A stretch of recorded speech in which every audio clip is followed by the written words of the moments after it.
Alors,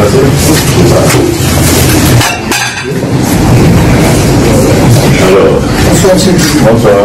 Qu'est-ce qu'il y a là?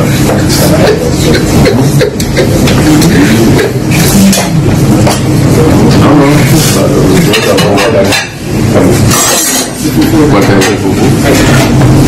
Ok. Ça, c'est le couscous. Ah, le couscous, oui.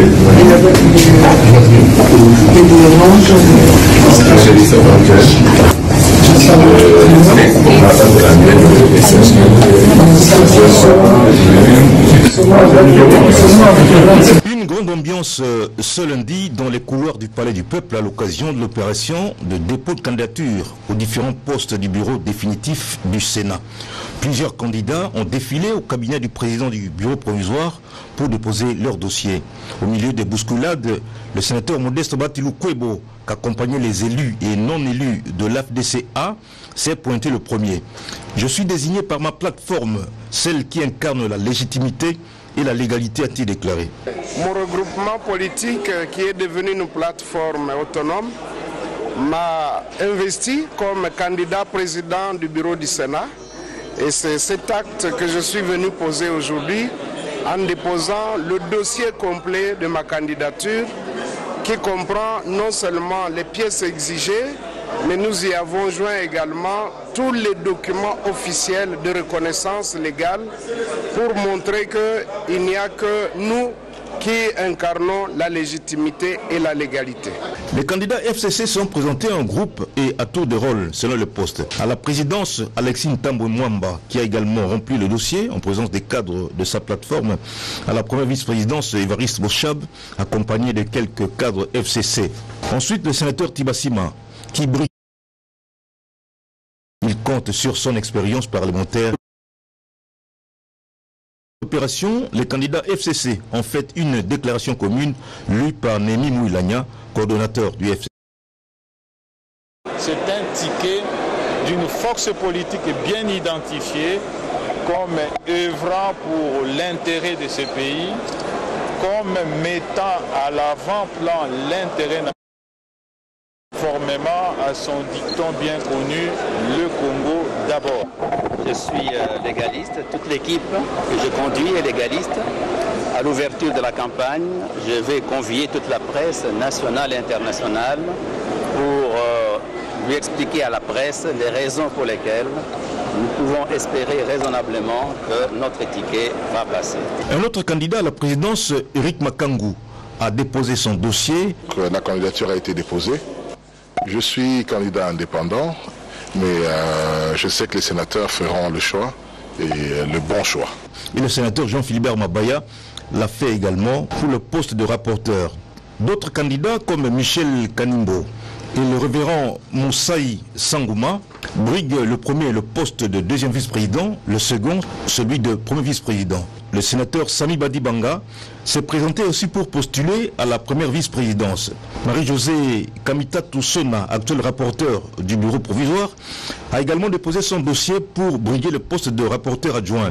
Une candidature consensuelle, a-t-elle dit, qui représente la jeunesse et le dynamisme au service du Sénat. Cette candidature représente la jeunesse et son dynamisme, la représentativité de la femme dans les institutions. J'en appelle à tous les sénateurs de toutes tendances politiques confondues à pouvoir me soutenir dans ce combat au Sénat et particulièrement aux jeunes et aux femmes. Les femmes sont déterminées puisque la sénatrice Madeleine Nikomba a exprimé elle aussi ses ambitions en briguant le poste de questeur adjoint. Ma motivation est que nous sommes en démocratie. J'ai été élue sénatrice indépendante de la province de la Chopo. Voilà pourquoi je me suis sentie capable de mettre mon expérience au service de la nation. Le dépôt de candidature devrait se clôturer ce lundi à 18 h. L'affichage aura lieu ce mardi.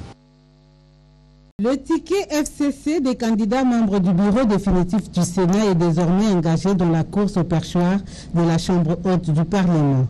Tous les candidats du Front commun pour le Congo au bureau définitif de cette deuxième institution de la République, à la tête, le sénateur Alexis Ntambwe Mwamba, ont déposé officiellement leur candidature ce lundi 22 juillet 2019 au bureau provisoire du Sénat. Question de se conformer au calendrier électoral. Conduit par les coordonnateurs du FCC, l'honorable Néhémie Moulania et tous les hauts cadres du FCC, le premier à déposer sa candidature, c'est Alexis Tamboumamba, candidat à la présidence du Sénat. Après ce dépôt, Alexis Tamboumamba, légaliste, s'est abstenu de faire des déclarations, question de se conformer au règlement intérieur et de veiller au strict respect du calendrier électoral, prévoit la campagne électorale le mercredi 24 juillet. Je suis légaliste, toute l'équipe que je conduis est légaliste.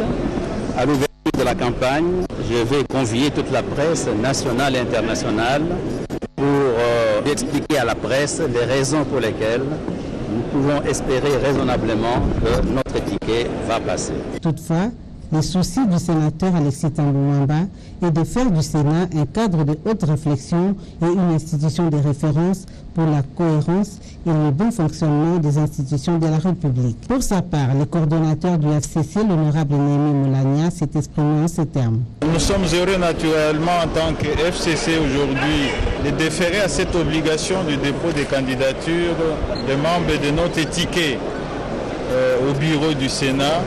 Un ticket qui est complet ici.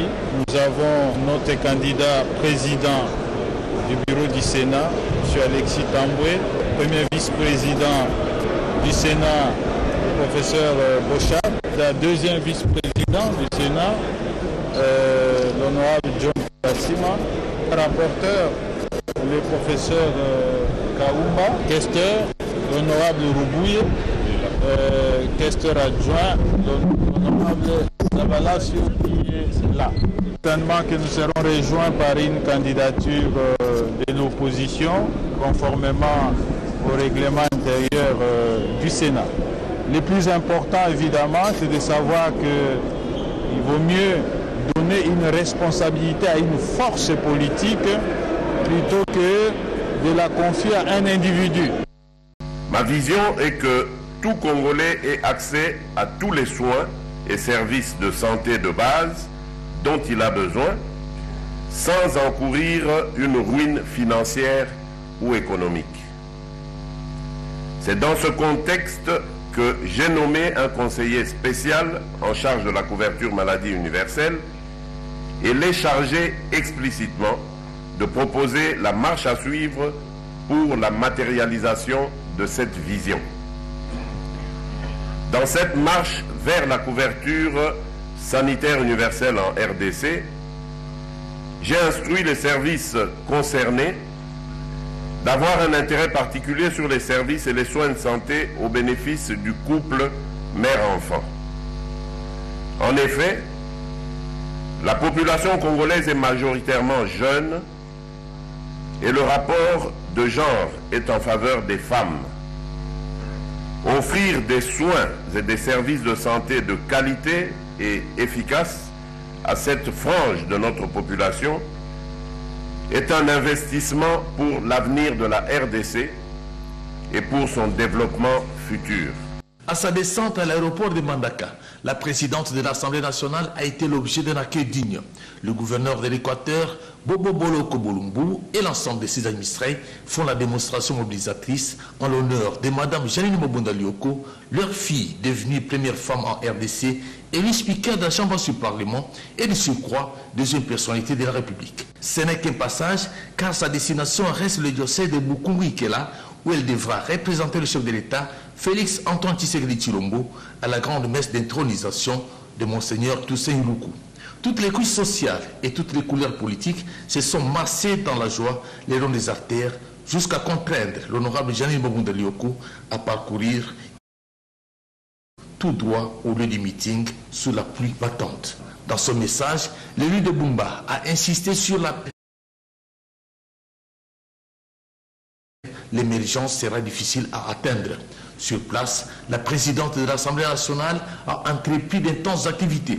Avec les membres du bureau de l'Assemblée provinciale de l'Équateur, les entretiens ont tourné autour des difficultés que connaît la population liées à la détérioration des infrastructures routières, sans oublier l'absence de l'eau potable et du courant électrique. Reçus également à leur tour, les membres du gouvernement provincial ont déploré la modicité des fonds issus de la rétrocession qui ne permettent pas à l'entité de répondre à certaines Ils en ont appelé à son implication personnelle.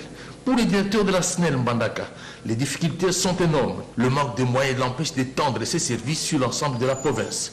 D'audience entendue et notée.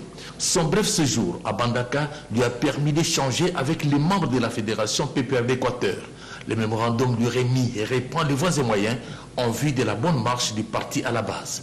La représentation provinciale du Cap pour les changements a rassuré l'honorable Jeanine Mabunda Dioko de son engagement d'œuvrer en faveur de la position FCC Cash dans l'intérêt du peuple congolais. Autant de contacts de la population. Des géants de l'urologie en République démocratique du Congo. Le traitement des lithiases par les lasers est désormais possible en déant tout au plus 48 heures et les patients peuvent repartir en bonne santé. Une prouesse technologique dans un domaine aussi spécifique de la partie de la médecine qui s'occupe de voies urinaires qui fera l'objet d'un partenariat avec les cliniques universitaires et HG Hospitals ainsi que l'université de Kinshasa. La formation des urologues. Ces nouveaux services d'urologie au sein des HG Hospitals présentés au cours de cette conférence vient non seulement combler les déficits dans les traitements mais aussi une valeur ajoutée dans la pratique de l'urologie. Including the latest technology for treatment of urinary diseases. Ok, ce que la population congolaise peut espérer au travers le lancement des services d'urologie à HG Hospitals, c'est qu'ils peuvent avoir les soins appropriés de lithiase et tous les problèmes d'urologie au travers des services que nous venons de lancer avec la technologie de pointe que nous venons de lancer à HG Hospitals. Étudiants, médecins et assistants peuvent accroître leurs connaissances. Maintenant que nous allons commencer à former les urologues aux cliniques universitaires de Kinshasa, dans notre faculté de médecine, avec l'éclosion de la pratique d'urologie en privé dans notre pays, ça va permettre à ce que nos assistants puissent bénéficier d'une meilleure formation pour le bien-être de la population. Il s'y est de mentionner la présence à cette conférence des professeurs de la faculté de médecine, les présidents du comité scientifique, l'association des urologues et médecins spécialistes.